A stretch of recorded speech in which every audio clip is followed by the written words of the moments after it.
Hello, my name is Eliza Shepard, and today I'm going to tell you about how we implemented Simio models for manufacturing scheduling and capacity planning at Northrop Grumman Space Systems.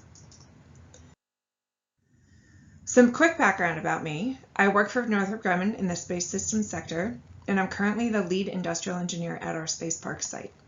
I went to school at Syracuse University and UCLA. My experience is in satellite manufacturing in the areas of project management, data and analytics, and capacity modeling. The family picture here is a few years old, but I don't get too many opportunities to get a photo in front of a B2, so I had to use this one. A little bit about Northrop Grumman. At Northrop Grumman, we solve the toughest problems in space, aeronautics, defense, and cyberspace to meet the ever-evolving needs of our customers worldwide. Our 90,000 employees are defining possible every day using science, technology, and engineering to create and deliver advanced systems, products, and services. And now I'll show you a short video about Northrop Grumman. Northrop Grumman is a large company with sites all over the US and internationally. I work at our Space Park site in Redondo Beach, California. Some fun facts about Space Park. We are currently building NASA's James Webb Space Telescope, which you saw on the last slide and you see to the left here. There's a lot of information on NASA's website if you want to learn more about the telescope. Space Park was originally part of TRW, and we were acquired by Northrop Grumman in 2002. We have a long history of building things for space. We built Pioneer 10, the first man-made object to leave our solar system. We also developed the Lunar Excursion Module descent engine for the Apollo program. And we built the L-Cross spacecraft that crashed into the moon on purpose a few years ago and found evidence of water. Somewhere Past the edge of convention. Beyond the boundaries of tomorrow lies a special kind of impossible. A kind of impossible. Where pioneers forge ahead.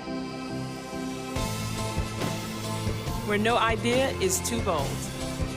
and no challenge too great. Because making a 200-ton airplane disappear is impossible. Until it's not. Predicting cyber attacks before they happen is impossible. Until it's not. And solving the mysteries of the universe is impossible. Until it's not. It's our job to break free from what is to what could be. Ready to leave the boundaries of what's known? To define possible. To define possible. to define possible. To define possible. To define possible. To define possible. I've been involved for several years in a multi-year cross-functional project to improve our scheduling systems and processes at Space Park. Our original problem statement was that we had multiple disconnected schedules that required frequent manual handoffs to update and reconcile, which led to increased costs for our programs. We used a systems engineering process to define our scheduling requirements, identify the gaps between our current systems and processes and those requirements, and develop solutions to those gaps. This has resulted in an improved scheduling system with updated tools, interfaces, and processes. We've significantly improved our automation in our scheduling processes and reduced the manual effort required. Simio was implemented as part of this new integrated scheduling solution. Some of our key challenges with scheduling at Space Park include, first, we're highly vertically integrated. We build everything from electronic chips to mechanical piece parts to fully integrated satellites. Our manufacturing centers normally operate as separate quote-unquote factories, but they often share resources and they deliver products to each other, which leads to interdependencies that are difficult to understand and plan manually. Most of our manufacturing is low volume, high mix, with few standardized products and flows. We're not building widgets, we're building complex machines that will go into space. Most of our manufacturing centers are supporting multiple programs at any given time, and thus they have to manage competing priorities. This means we need a centralized way to plan our work across all of our programs. And lastly, engineering changes and rework are common, and our schedules need to be replanned frequently. We also need the ability to perform what-if analysis to help with this replanning. Prior to implementing Simio, our scheduling and planning process was almost entirely manual. For scheduling and capacity planning, we did everything manually using Microsoft Project and Excel. Schedules were often not integrated between programs and between different manufacturing centers. Due to this lack of integration, it was often difficult to determine what the right priorities were. There was also a general lack of visibility to detailed research requirements. For what-if analysis, We also did this manually in Microsoft Project and Excel. Because it was so manual, the analysis had a very slow turnaround time, and we were only able to look at a few limited scenarios each time. There was no real ability to optimize the schedule and very limited analysis of the external impacts of various options. We underwent a multi-year process to evaluate different options for scheduling and capacity planning software, and we down-selected based on the requirements we identified. We piloted Simio in 2018 to build a sample model for one of our manufacturing centers, and we chose Simio as our solution based on our need for flexibility to be able to represent all of our diverse manufacturing centers in a model, and often in the same model due to the level of interdependency between our manufacturing centers. We need to be able to customize a model to represent our actual processes. Having the ability to create custom add-on processes in Simio is very important for our model to be representative. We also needed the ability to do frequent, quick, and/or comprehensive what-if analysis and optimization. We needed a model that could be driven by our system data and be updated dynamically as that data changes. We also needed a way to run risk analysis to understand the impact of process variability on our model predictions. Having readily available training and support resources was very important to us, and also, finally, Simio is relatively easy to use. We implemented Simio with direct connections to our production systems, including our ERP, MRP systems, and our shop floor execution systems. We also have a number of manual inputs to our model, which we minimize as much as possible, and most of these manual inputs are not dynamic, so they don't need continuous maintenance. We do have a few modelers and schedulers who are interacting directly with the Simio software, but most of our end users are actually able to view both their model inputs and model outputs through various dashboards and reports that we've set up outside of Simio. In short, Simio is embedded in our production systems, which facilitated our efforts to also embed our models in our production processes. Our manufacturing areas, as diverse as they are in terms of products and manufacturing processes, actually use common systems across all of the areas, which allowed us to develop one common base model in Simio. Due to interdependencies between our manufacturing areas, we group multiple areas together in a model run, and which group is running at any given time is based on which set of data inputs are selected. Because of the common systems and data mapping, our common base model uses one set of logic and data tables. And despite the commonality in the base tables, the specific logic of some processes needed to be different in some manufacturing areas.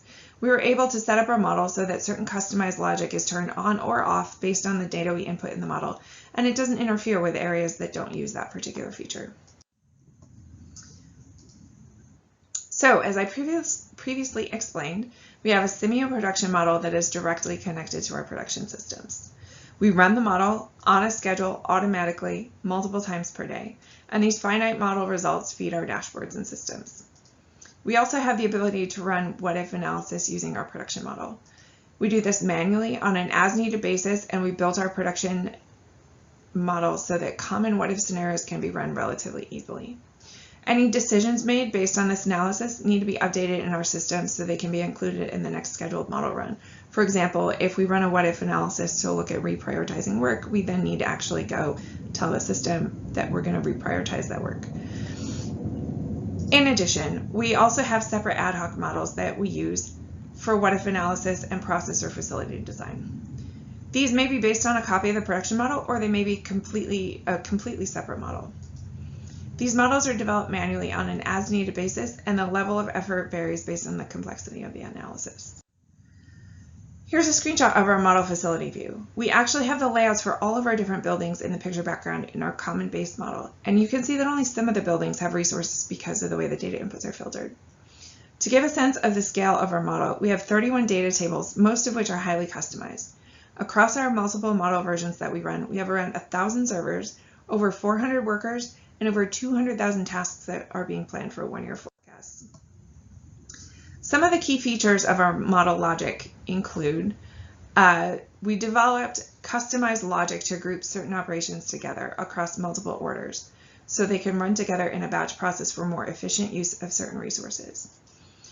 Our routings are not linear, and we often have multiple operations in parallel, and we might switch around the order of operations based on various factors in manufacturing. To be able to model this more accurately, we set up a customized route controller that understands the complex predecessor-successor relationships between our tasks and routes our orders accordingly. For model startup, we put a lot of effort into telling our model what the current state of our WIP work is. Things like which operations have a worker actively working on them, which operations might be on hold, etc. And finally, and I briefly mentioned this before, we added a number of custom controls to make common what-if scenarios easier to run quickly. One example is for worker overtime. Nominally, our basic plan doesn't schedule overtime to be more conservative, but we can relatively quickly see how much it would improve our schedules if we plan on using overtime. Mapping our tasks to our resources was a particular challenge we had to deal with. For our equipment resources, our operational level of detail was at a work center level, which might include multiple actual equipment resources. We're able to leverage existing and previously unused fields in our systems to define a more granular level of detail within those work centers and clearly map each operation to the required equipment. We also set up separate codes to identify what type of worker is needed for each operation. This gave us the capability to model people individually with any unique set of skills they possess. Due to the high mixed nature of our manufacturing, our technicians are often cross-trained to do a number of different types of tasks. We also ran into some complications with the human element of modeling.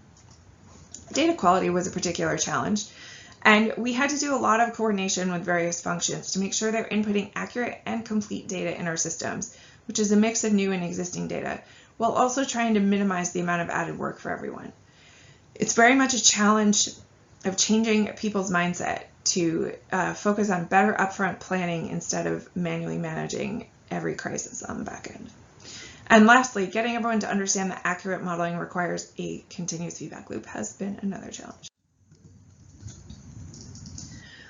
Being part of a bigger picture project to improve everything related to scheduling was a huge help in terms of driving adoption of the Simio models. It would have been much less successful if it was just an industrial engineering effort and wasn't embedded in our overall processes and systems. We actually hired some new industrial engineering staff to be dedicated to the Simio development project. This was much more effective than trying to get all of our existing employees to fit this work in with all of their other tasks. Plus, we were able to develop significant in-house expertise with Simio, so we don't always have to rely on vendor consulting support for model maintenance and enhancement. And finally, leveraging our existing system data for modeling was very helpful in terms of minimizing the effort added and the process changes required to support the model. In terms of some lessons learned for what could be done better next time, first, our project took a mostly waterfall type approach. It would have actually been much better to take a more agile approach with a goal to get a running model sooner rather than later and then iterate on that. It was very difficult to get detailed requirements nailed down right at the beginning, and there were a lot of later changes as we learned more. Next, avoiding single point failures is probably a no-brainer. Even so, our industrial engineering team is relatively small, and we've definitely had some challenges to ensure that everyone on the team always has a fully trained backup. And finally, getting broad-based buy-in and awareness of the project is always a good idea. In summary, Simio has had a lot of impact on our operations. We now have the ability to provide predictive schedules that account for appropriate constraints and interdependencies. We have more consistent processes for setting and executing to priorities. We can more realistically assess the feasibility of our program schedules in an integrated way that we couldn't before. We can quickly replan for changes and clearly show the schedule impacts. This has been especially valuable with COVID and our often unpredictable resource availability over the past 18 months. And we can now do comprehensive what-if analysis and optimization. Some of the remaining challenges we're continuing to work include as I mentioned before, data quality is and continues to be an issue and requires continuous attention and improvement. Next, adapting our model and our data inputs to facilitate longer-term planning beyond a one-year horizon is something we plan to address in the near term. Also, continuing to educate our end users and improving their understanding of the model is always an ongoing process. Specifically, making sure everyone understands how their inputs drive the model outputs and how important their execution to those model outputs is in ensuring overall model accuracy. And finally, expanding the use of Simio models to other areas at Northrop Grumman is an ongoing effort, both at our site and at other sites. So in closing, our Simio model implementation has enabled us to take a more data-driven, forward-looking approach to scheduling and capacity planning. Thank you for listening today. I'm happy to take any questions. Well, thank you so much, Eliza, for a great presentation.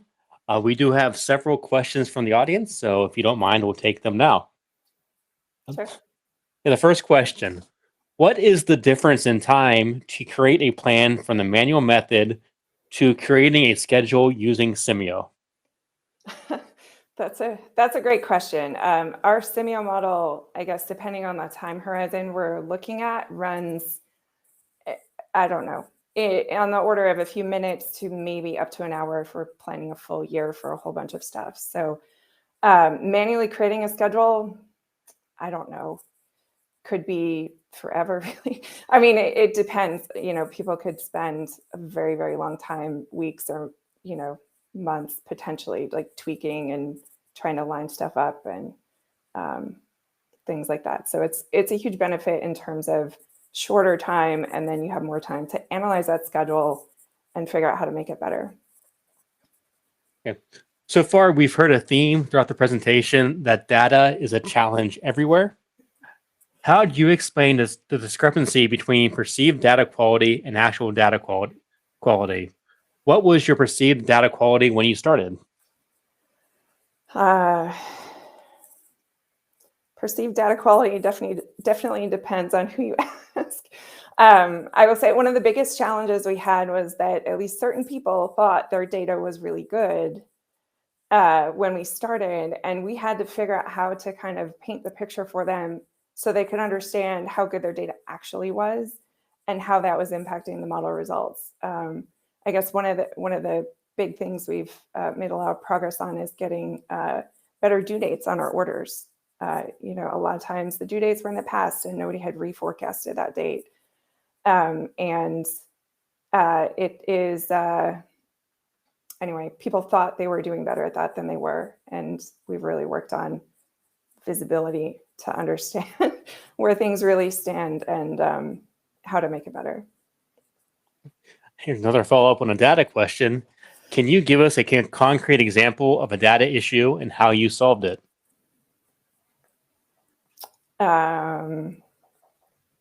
Well, I guess to follow on the order due date example I was talking about a second ago, again, we had a lot of issues with orders that were where the due date was already late.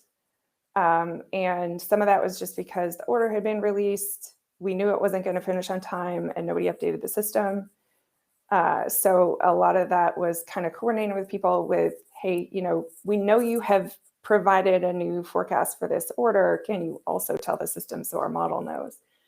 And again, just providing visibility to people. And I had to actually set up some kind of trending metrics over time so we could really track where we were, say, a month ago and where we are now. And people wanted to know, are we getting better? Are we getting worse? Again, it's still an ongoing effort, but my hope is on that particular, data element, we will move to really leveraging the Simio forward-looking ECDs to help with that reforecasting also. Thank you. We mentioned a lot about your team. How big is the team that is working on the Simio implementation? Do they support the whole space park facility? I guess I'll speak just for our industrial engineering team. Our larger scheduling project team was pretty big and a little bit nebulous when you get down to it because some people supported it more than others. That was several dozen people, but our industrial engineering team right now is nominally around 10 people for our entire space park facility, and we had 2 or 3 of those people supporting Simio specifically. I think it's a great time to mention too that you guys are hiring. So if people are interested in the positions, they can check out in the Simio event Simio Sync app the positions you have opened. Yeah, we're hiring multiple people for our team at the moment. So that's always exciting. But what data is coming from your ERP in shop floor database, and how is that data used in Simio? The data we're pulling from our systems is mostly the what we need to build, when we need to build it, and what those routings are of the steps we need to take to actually make that happen.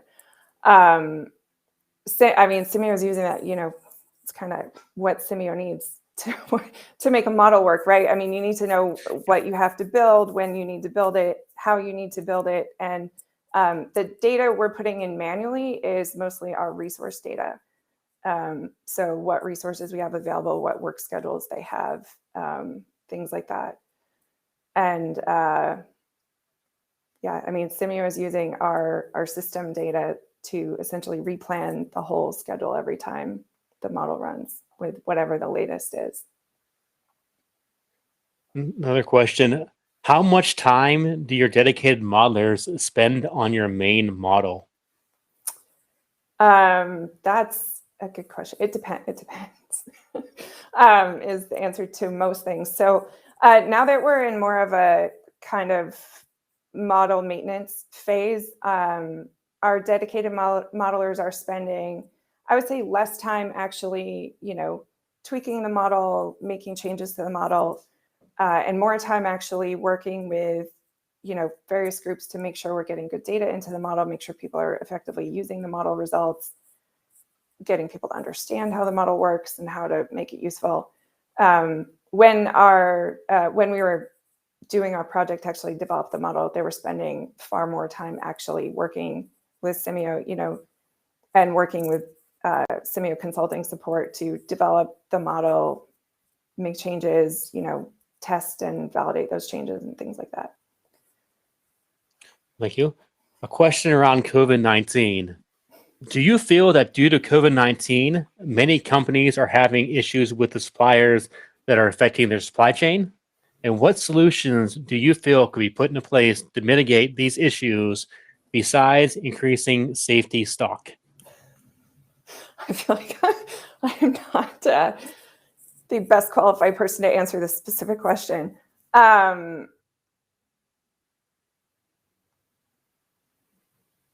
will say our Simio models are mostly focused on modeling our internal processes. So we have been kind of leveraging Simio to help with managing around kind of issues with key resources being quarantined or whatever, which has happened a few times. As far as supply chain goes, I will leave that to someone else. We are, at the moment, not as focused on modeling when we're getting material from our suppliers in our model. We're getting a lot of great data questions, so I'll ask you another one. How quickly can you refresh your data, and how do you trigger it? We have interface software that is standard software we use internally, and it actually just, the data refreshes on a schedule. It's every few hours during the workday. And nominally, we don't try to manually trigger a refresh in between there, just because it could potentially cause issues. So it does take a little bit of time with, I mean, you saw we have like 200,000 operations we're trying to plan. It does take a little bit of time to kind of pull all that and transfer it to our database and stuff. So yeah. Okay. Well, given the site is a combination of multiple independent manufacturing operations, how do you arrive at a common data framework? Most of the work on this was already done for us, because most of our manufacturing areas actually, like I said in the presentation, are using common systems. Some of the nuances of, certain features are unique to different areas, but nominally, everybody's in the same ERP system.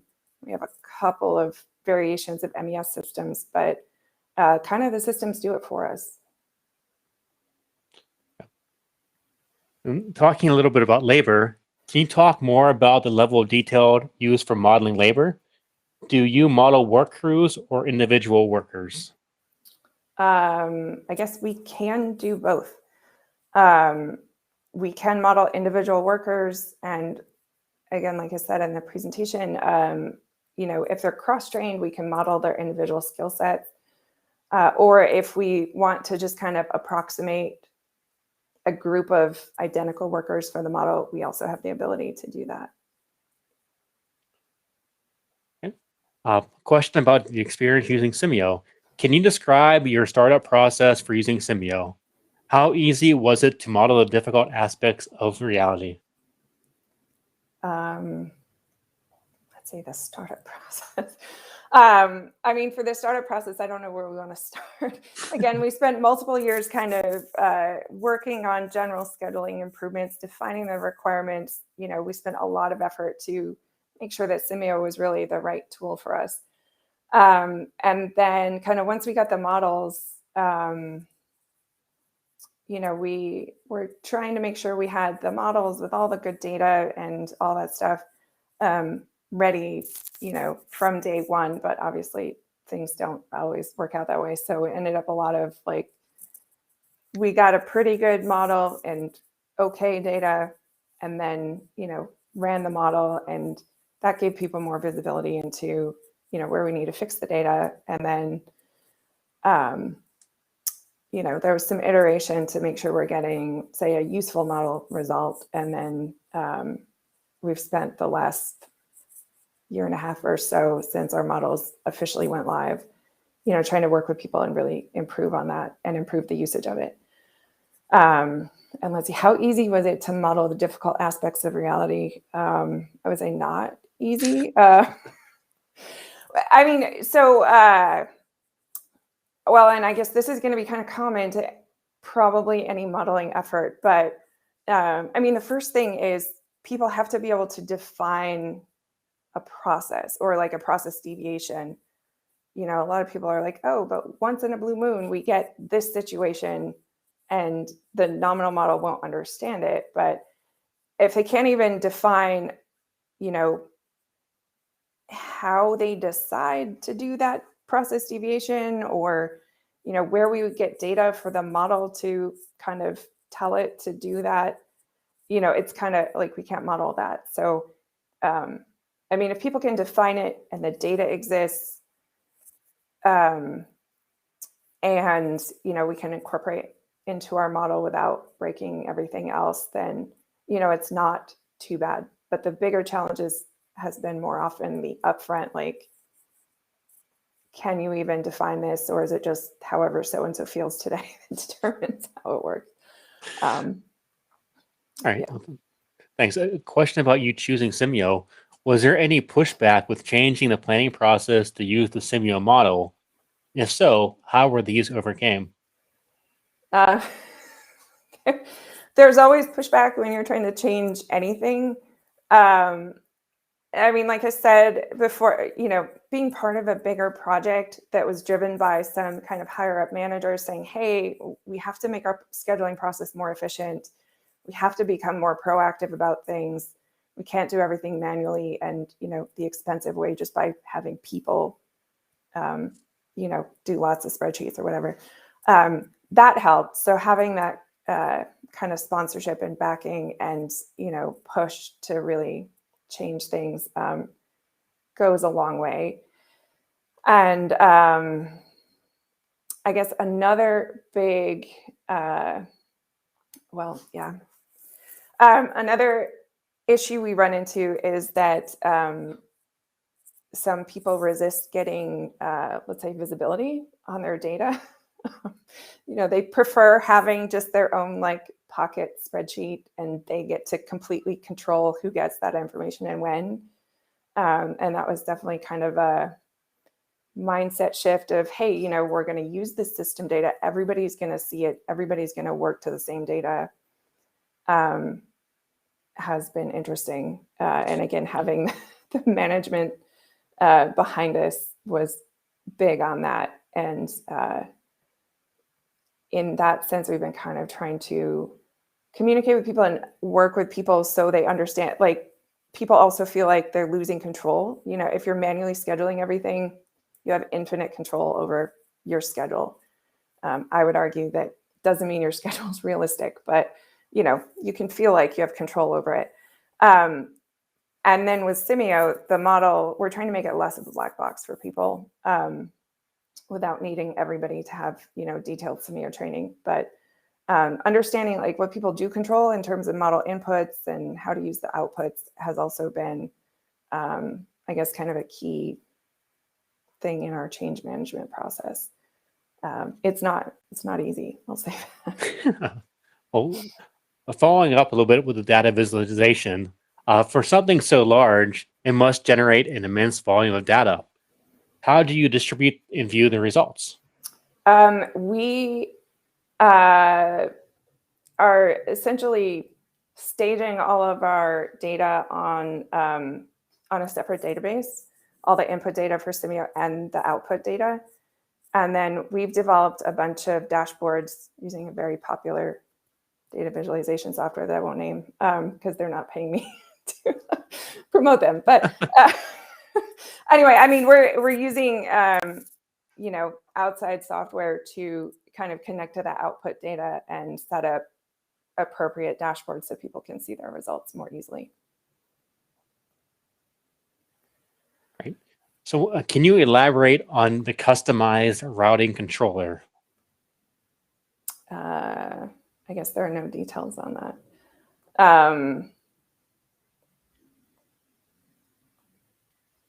Yeah, so, all right, I'll try to explain a little more.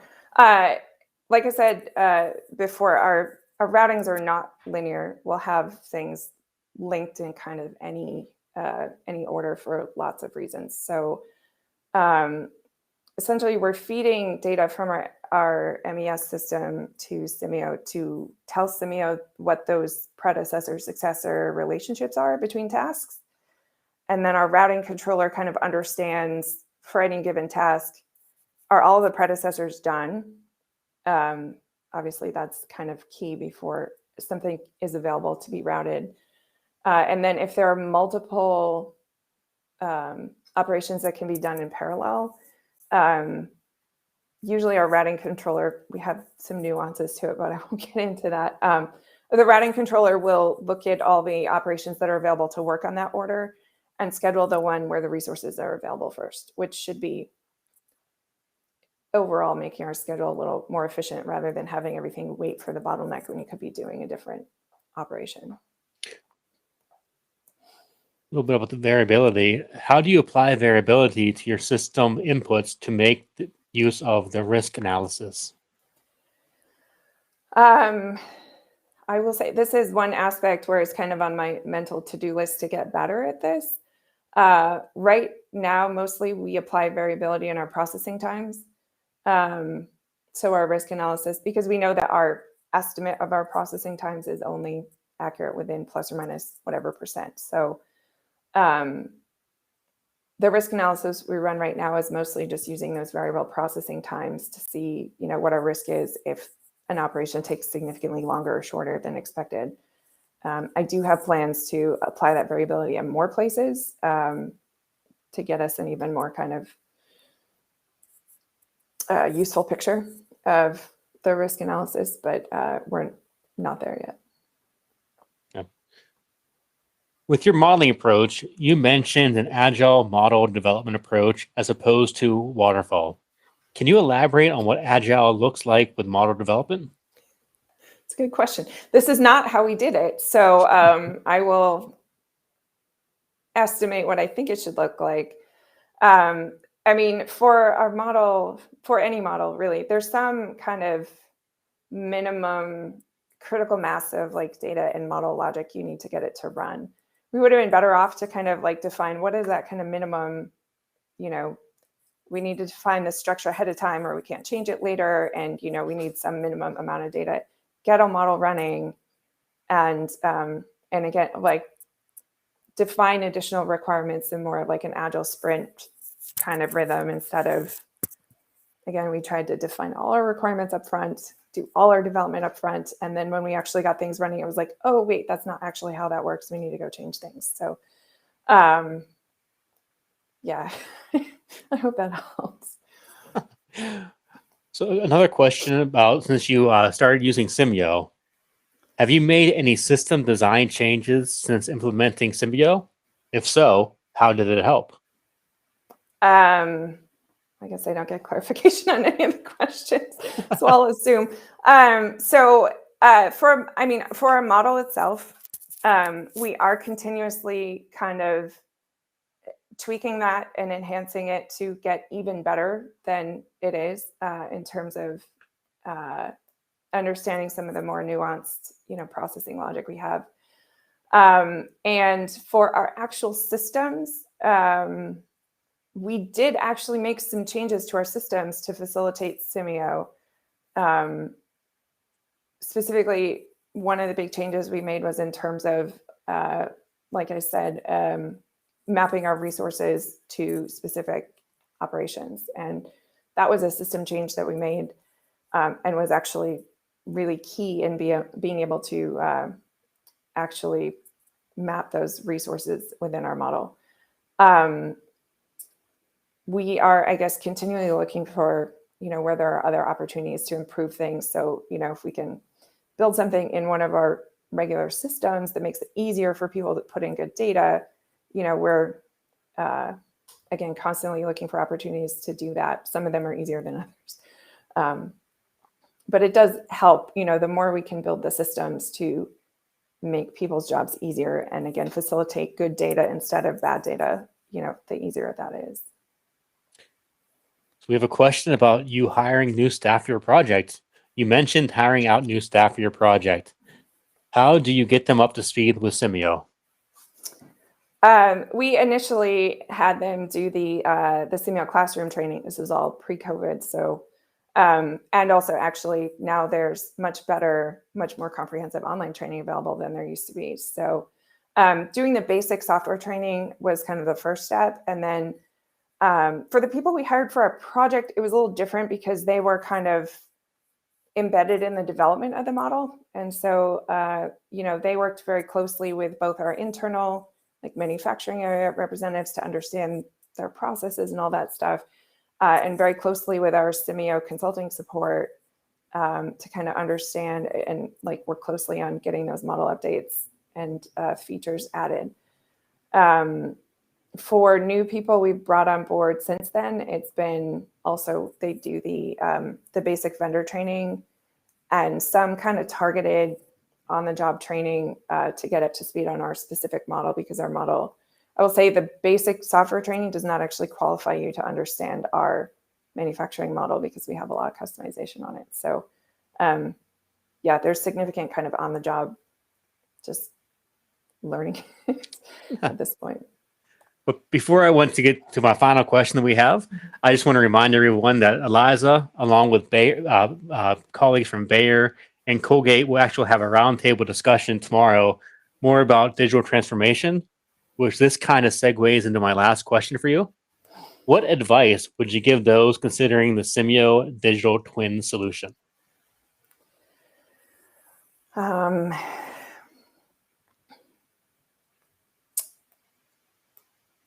A couple of things, I think. One is definitely to understand the questions you're trying to answer with Simio. I mean, there are many ways to actually use Simio models. The way we've implemented our models is not necessarily the use case for everybody. So, and how you would structure and develop the model is different. So understanding that is important. Understanding, your data, what data you have, what data you need to create or find somewhere or whatever is also kind of key. And then data quality comes from that too. And then I guess my last thing would be just I highly recommend the agile approach, and get something working sooner rather than later and iterate, and don't try to solve it all in one big bang of a model release. So